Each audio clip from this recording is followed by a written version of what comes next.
Clôture dans le vert ce soir pour le CAC 40. L'indice parisien gagne 0,74% à 6210 points. Les résultats d'entreprise ont porté l'indice parisien dans un contexte de reprise économique mondiale à deux vitesses. Si celle-ci semble bien amorcée en ce qui concerne des pays comme les États-Unis, le Royaume-Uni ou encore la Chine, l'épidémie continue de se propager à grande vitesse dans d'autres régions du monde. Après le Brésil, avec qui la France a suspendu ses vols récemment, l'Inde et le Japon sont dans une situation critique à leur tour. L'Inde comptabilise près de 200 000 nouveaux cas par jour depuis 5 jours, avec 300 000 cas supplémentaires rien que sur la journée d'hier. Le pays compte d'ailleurs 15 millions de cas depuis le début de la pandémie. Une propagation qui inquiète d'autant plus que, comme au Brésil, le pays doit également faire face à un variant sur son sol. Au Japon, la situation a poussé les gouverneurs des deux grandes villes du pays, à savoir Tokyo et Osaka, à demander au gouvernement japonais l'instauration d'un état d'urgence afin de freiner l'épidémie. L'actualité financière reste cependant également marquée par de nombreux résultats d'entreprise aujourd'hui et cette semaine. Résultats d'entreprise dont les investisseurs espèrent qu'ils vont confirmer les niveaux de valorisation sur les marchés. Mais avant de rentrer dans le détail, rappelons que la Cour institutionnelle allemande a décidé de rejeter les recours contre le plan de relance européen émis par certains élus allemands.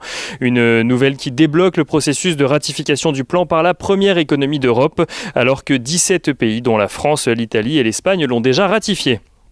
Du côté des valeurs à présent. Aux États-Unis, tout d'abord, les investisseurs ont pu découvrir les résultats de Netflix. Netflix qui voit l'engouement pour ses contenus se calmer au premier trimestre 2021.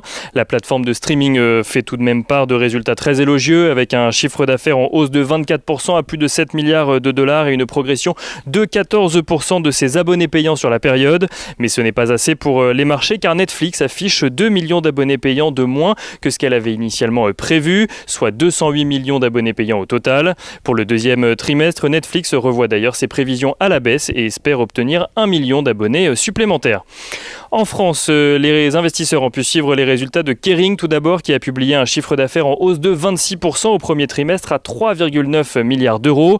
Un rebond que le groupe doit au dynamisme de la marque Gucci, qui a enregistré une progression de près de 25% de ses ventes sur la période, ainsi qu'à la reprise de son activité en Asie mais également aux États-Unis.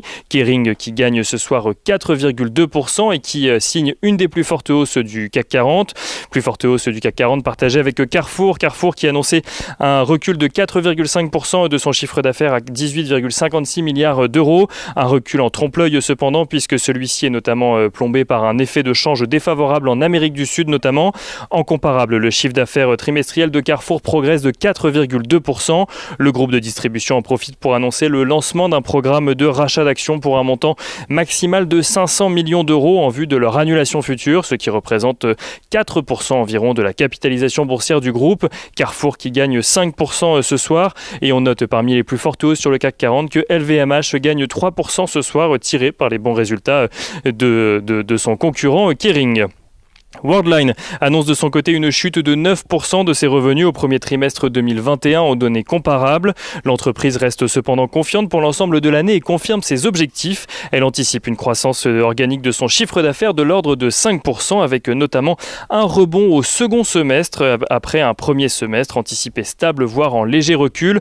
Worldline qui gagne 1,3% ce soir. Et au-delà de la place de marché parisienne, on constate en Suisse que Roche maintient de son côté sa prévision de croissance de chiffre d'affaires pour 2021, grâce notamment à des résultats au premier trimestre soutenus par la vente de diagnostics contre la Covid-19. Roche qui gagne ce soir 3,88%. Et on finit avec l'agenda de la journée de demain. Demain, les investisseurs pourront suivre les publications de résultats de nombreuses entreprises sur le CAC 40, à savoir notamment Hermès International, Orange, Pernod Ricard, Renault, Vinci ou encore Vivendi.